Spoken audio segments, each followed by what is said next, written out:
Bonjour tout le monde, bonjour ceux qui regardent cette vidéo, j'espère que vous allez tous très bien. Aujourd'hui, comme vous pouvez le voir, je suis accompagné de Marwan, de moi-même. Voilà. Salut tout le monde.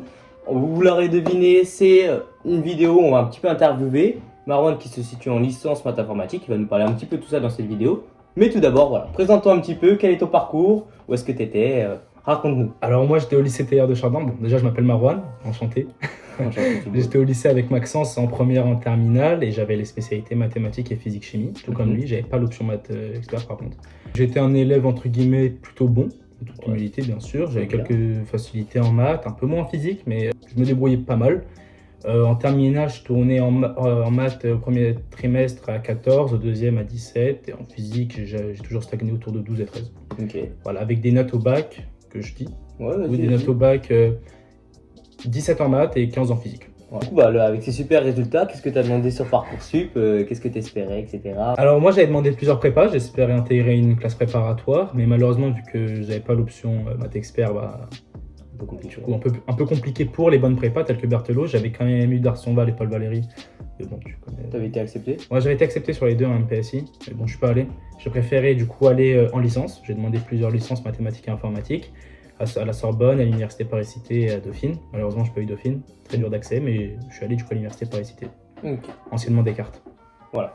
Et du coup, bah, présente-nous un petit peu ta filière. Quelles sont les matières? Qu'est-ce qu'on fait là-dedans? Comment ça se passe? Du coup, je suis en licence mathématiques informatique. Okay. Donc, je fais des maths, de l'informatique, avec une option qu'on choisit en début d'année, telle qu'il y a l'économie, de l'informatique, des probabilités discrètes, donc c'est des maths, de la physique. Je l'ai déjà dit, non? Pas dit, c'est moi de la physique. Parfait. Donc moi personnellement j'ai choisi l'économie, donc je fais de la micro et de la macroéconomie. J'ai choisi ça parce que ça m'intéresse. J'aurais pu prendre la physique mais j'avais besoin de changement. Donc voilà. Est-ce que les matières comme voilà, le français, l'anglais, est-ce que tu as ce genre de matière en licence? Alors je vais pas faire de généralité dans toutes les facs, mais je sais que moi en tout cas là où je suis, à l'Université Paris-Cité, dans le campus Saint-Germain-des-Prés, il n'y a pas de français. Mais on avait le choix de choisir une option anglais au second semestre. Malheureusement, mon prof ne venait jamais, donc il se fait virer. Donc ça a été un peu dur pour l'anglais, mais non, il n'y a pas d'anglais, pas de français. Et sinon, au niveau des débouchés qu'on pourrait avoir en faisant une licence, est-ce qu'elles sont assez similaires par rapport à ce qu'on pourrait avoir en classe préparatoire? Ou est-ce que c'est vraiment très différent? Alors on peut, comme les classes préparatoires, avoir le souhait d'intégrer des écoles d'ingénieurs. Pour le top 10 des écoles d'ingénieurs, on va passer des concours, mais différents de ceux des classes préparatoires. On va passer le concours donc AST, admission sur titre. Et en dessous du top 10, on va être admis sur dossier. Donc voilà, moi personnellement, c'est ce que je vise à la fin de la 3e année de licence, intégrer pourquoi pas une école d'ingé. Ou sinon, on peut aussi vouloir aller en master dans des bonnes universités, telles qu'il y a le master 203 à Dauphine en finance, qui est intéressant, qui est pas mal. Il y a le M2MO à l'Université Paris-Cité, c'est de la modélisation mathématique, etc. C'est l'Aurélie. Non, moi je connais pas du tout. Bon, voilà, donc toi tu voudrais intégrer ces masters, ces écoles d'ingénieurs. Ah, on vise le top, on vise. C'est ça, mais du coup il faut des très très bonnes notes. Est-ce que c'est ton cas, Marwan? Est-ce que tu as des bonnes notes? Très très bonnes notes. Honnêtement, j'ai envie de rester humble, mais du coup en maths je me débrouille pas mal là. Du coup en première année, au second semestre, j'ai réussi à atteindre le top 7. J'ai réussi à atteindre le top 7 sur une promo de 282 personnes. Ouais, c'est pas mal en maths. Franchement, je suis content de moi. Bravo. Je suis content de moi. Par contre, en info, vu que c'est ma première année et que j'ai jamais fait d'informatique avant ça, bon, j'ai atteint le top 30 à peu près. Voilà, t'es meilleur que plus de 90% quasiment de la filière. Tu peux être fier de toi. Ouais. C'est vraiment des bonnes notes. Oh, franchement, c'est pas mal. Ouais, bon, ça va le faire tranquille. Et sinon, du coup là, tu parles de notes, tu dis que tu as des bons classements. C'est quoi un peu l'ambiance qu'on pourrait avoir dans la fac? Je sais qu'en prépa, quand on a ce genre de résultats, c'est qu'on travaille beaucoup. Est-ce que c'est pareil Alors, à la fac, on est plus libre, forcément, qu'en classe préparatoire. Du coup, on peut croire forcément qu'on a plus de temps. Donc, c'est le cas, certes, on a plus de temps. Mais on a aussi plus de temps pour le travail personnel. C'est important. En licence, on doit beaucoup travailler tout seul. Tous les profs le rabâchent chaque année, à chaque instant, etc. Il faut être autonome à la fac. Et c'est pas un mythe, c'est pas un secret, c'est pas un mystère, c'est pas une fake news, c'est réel. Vraiment, il n'y a pas plus réel que ça, il faut être autonome. Si t'es pas autonome, t'es mort. Donc franchement, il y a besoin d'une grande autonomie. Mais par contre, du coup, vu que tu as plus de temps à côté, dans certaines facs, tu as de très bonnes ambiances, des associations.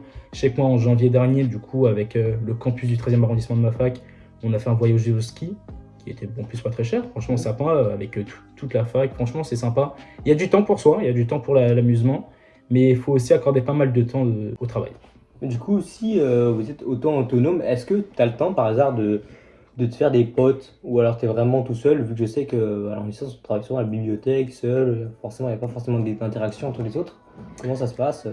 Non, franchement, si de base t'es quelqu'un de plutôt sociable, qui aime bien parler avec les gens, à discuter, il n'y a aucune raison que tu te fasses pas de potes. Hein. Enfin, c'est comme au lycée, c'est comme en prépa, certes en prépa t'as beaucoup de taf, mais toi aussi tu t'es fait des potes, c'est sûr. Ouais. T'as des potes de travail, des camarades de travail, un groupe de travail, bah, c'est pareil à la fac. Si t'es avenant, franchement, il n'y a aucune raison que tu te fasses pas de potes. Par contre, c'est plus grand, c'est bien plus grand qu'un lycée. Donc faut y aller, faut parler, faut pas avoir peur. C'est possible que personne ne vienne te voir, il faut que tu ailles voir des gens. Donc voilà. Ou alors, vu que tu es en licence, il y a beaucoup de soirées. Est-ce que ça c'est vraiment vrai? Est-ce que toi tu fais des soirées tous les week-ends comme le mythe c'est qu'on dit sur les licences? Moi perso, j'en fais pas toutes les semaines du tout, j'y suis allé à quelques-unes, je vais pas mentir. J'y suis allé à une de ma fac et quelques autres soirées des autres facs parisiennes. Mais sinon, non, j'y vais vraiment pas chaque semaine, etc. Je sais pas si c'est par choix ou non. Moi, en tout cas, ma fac n'en organise pas beaucoup, mon campus. Et je me plains pas, je suis très bien comme ça. Comment toi ça se passe? Quelles sont un peu tes méthodes de travail? Qu'est-ce que tu fais? Comment tu le fais? À quel moment? Est-ce que tu as des temps libres, des temps de pause, des temps de travail intensif? Comment ça se passe? C'est simple, moi, j'organise mon travail de deux manières. En temps de révision partielle et dans la vie de tous les jours. Si j'ai pas de partiel qui arrive dans les prochaines semaines, donc je me laisse à peu près 3 semaines d'avance pour commencer à réellement réviser mes partiels. Si je suis du coup en temps normal, juste dans la vie de tous les jours après les cours, bah, je vais juste refaire les TD, enfin les exercices de TD qu'on fait. Donc les TD, c'est les travaux dirigés. Il y a les TD et les amphithéâtres, et les cours magistraux. Donc je vais juste refaire chaque exercice qu'on fait en TD jusqu'à extrêmement bien les comprendre, pouvoir bien les appliquer les astuces que le prof nous apprend lors de cette heure, enfin lors de ces 2h30 de TD, ouais, c'est 2h30 ou 2h45. Et voilà, tout simplement. Donc je finis mon TD, je finis tous mes TD de la journée. Je vais soit à la bibliothèque, soit dans une salle, et je bosse, je gratte. Et une fois que j'ai tout fini de refaire, que j'ai tout bien compris sur le bout des doigts, qu'il n'y a plus aucune zone d'ombre, et ben je rentre chez moi. Ça, c'était le premier cas où j'ai pas de partiel. Et le cas où j'ai des partiels, du coup, je vais juste me prendre une petite feuille A4, faire un petit planning avec du coup ce que je fais de base, mais sur les 3 semaines qui arrivent. Et je rajoute bien évidemment des partiels des années précédentes. Là, je viens tout juste de finir mon année. J'ai eu maths et informatique il n'y a pas longtemps, et je sais qu'en maths, j'ai refait des annales qui allaient jusqu'à, je crois, 2013. Okay. Donc j'ai fait 2013, 2014, 2015, 2016, etc. jusqu'à 2022. Et j'ai mis ça sur une année. Enfin, sur une semaine, pardon. J'ai mis ça sur une semaine, et voilà, par exemple. En termes de temps de travail, ça te demande combien d'heures, on va dire, par jour ou peut-être par semaine? Dis-nous ce que tu préfères. Je travaille beaucoup pour avoir de bonnes notes, mais je sais très bien que je pourrais avoir les mêmes notes en travaillant moins, mais plus efficacement. C'est ça le contraste de beaucoup travailler et bien travailler. Ça sert à rien de beaucoup travailler si tu ne travailles pas bien. Donc c'est pas forcément représentatif de ce qu'il faudrait faire, moi, ce que je fais. Mais en semaine de révision, avant des partiels, je peux arriver à la fac vers 9h30, 10h et repartir vers 18h30, 19h. Et sinon, en temps normal, pendant l'année, je finis les cours par exemple vers 16h30 et je commence à 17h le taf et je vais rentrer par exemple vers 20h30. À peu près, c'est toujours comme ça, c'est jamais très différent. Mais c'est vraiment pas représentatif parce que je sais très bien que je pourrais travailler soit moins aussi efficacement, soit travailler la même quantité de temps, mais encore plus. Je sais pas si tu vois ce que je veux dire. C'est une différence entre la productivité que vous allez avoir et le temps que vous passez. C'est ça. C'est quelque chose d'important, je pense, en études supérieures à maîtriser.